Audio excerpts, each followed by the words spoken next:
was, full of wisdom. And one of the things that she often said was, don't forget where you come from. Another thing she would say is, people know me in the community. So when you go out, you behave yourself.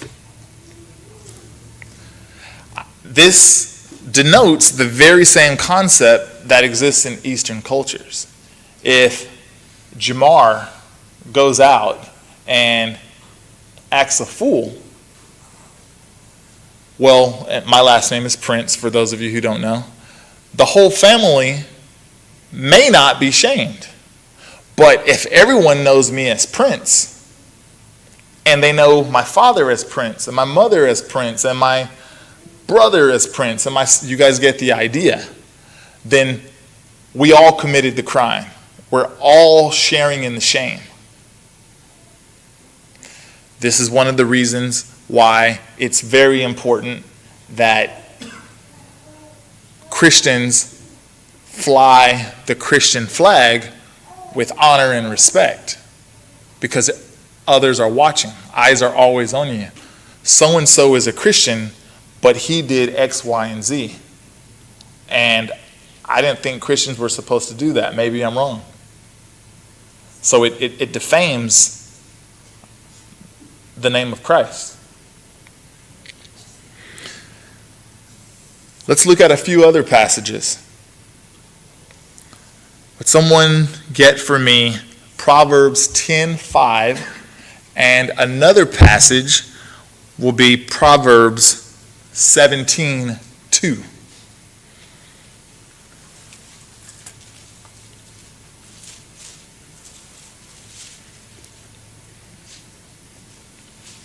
Chapter 10, verse 5? Yes. I'll read it. Thank you. He that gathereth in summer is a wise son, but he that sleepeth in harvest is a son that causes shame. Thank you. He that sleepeth in harvest causes shame. Proverbs 17:2. Yes, sir. Connor. A servant who deals wisely will rule over a son who acts shamefully, and will share the inheritance as one of the brothers. What do these two passages, what do they mean? What are they getting at?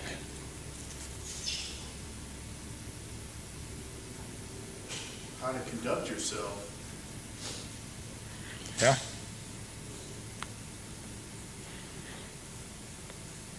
And also that a son's behavior is reflected on the father. He who sleeps in harvest is a son who causes shame. A wise servant is preferable to a son who brings shame.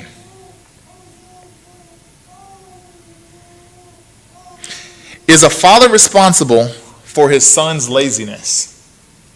Absolutely. You should try to deter that from him in some way. Why is that your position? That a father is responsible for his son's laziness? Because he raised him. Because he raised him. Rob? I think the question really depends on how old the son is. Okay. Because if they're a child and they're lazy, then I would take responsibility for that. But if they're a grown adult, I can take him to water as a child, get him to drink, but at a certain age, he's going to do what he wants to do. Some age they call that drowning.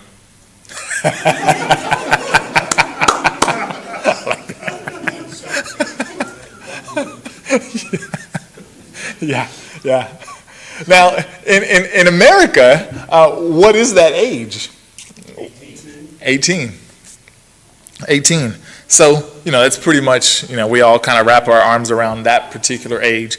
And we all know that doesn't necessarily mean maturity, but it does mean it's legal and they can make their own decisions in spite of what you tell them. A father who's ashamed of a lazy son is ashamed because he himself is aware of the standard. He knows what hard work is, and he is ashamed of his son's behavior, not because he shares the guilt, but on the contrary, and rather precisely because he does not. He doesn't share the guilt, but just because he's not culpable does not mean that he's not responsible, because he is the covenant head. He's the father. Another example, I think we'll all be able to sink our teeth into this. Would someone get for me Genesis 3:17?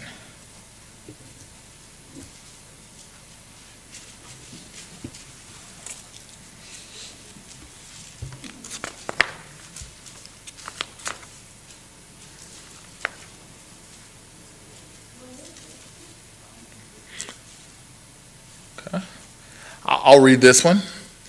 Unless someone else wants to, I'm perfectly fine with that. We got Wesley wants to do it. Yes, sir. I was just waiting on you, but anyway. Then to Adam, he said, because you have heeded the voice of your wife and have eaten from the tree of which I commanded you, saying, you shall not eat of it. Cursed is the ground for your sake. In toil you shall eat of it all the days of your life.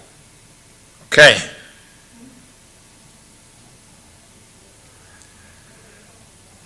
This is heavy because the state that we're in can all point to Adam and not Eve.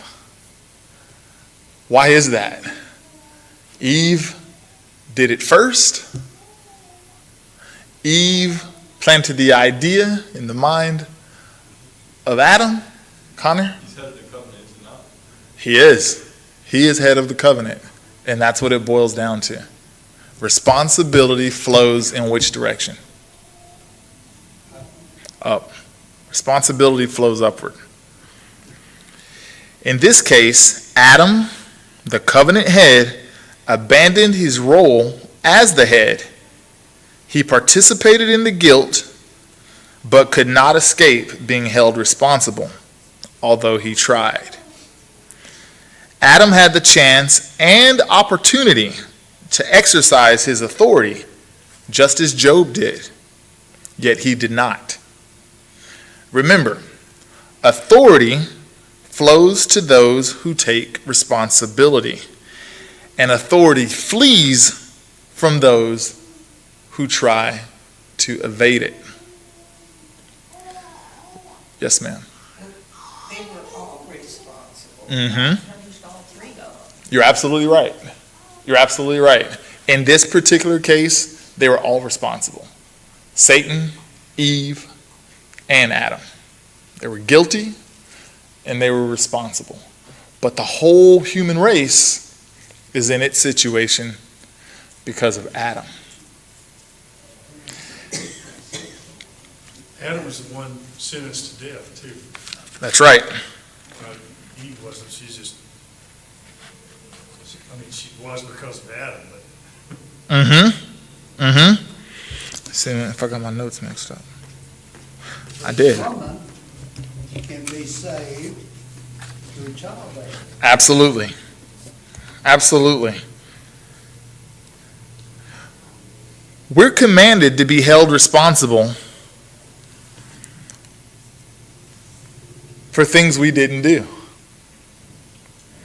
The second Adam did what the first Adam did not do when Eve ate of the fruit and offered it to Adam. What should have Adam done? He should have refused. Should have refused. Should have refused. I have two items that I believe Adam should have done. One, he should have refused the fruit. And secondly, when the Lord came to walk with Adam in the cool of the day, Adam should have sought him out and said, "Take me instead." That's what a leader does, and that's what Christ did. How do we know? Kind of got ahead of myself. How do we know that he should have done this? Because this is what the second Adam did. He assumed responsibility for the guilty. And he assumed responsibility for the guilty. Got my notes out of order.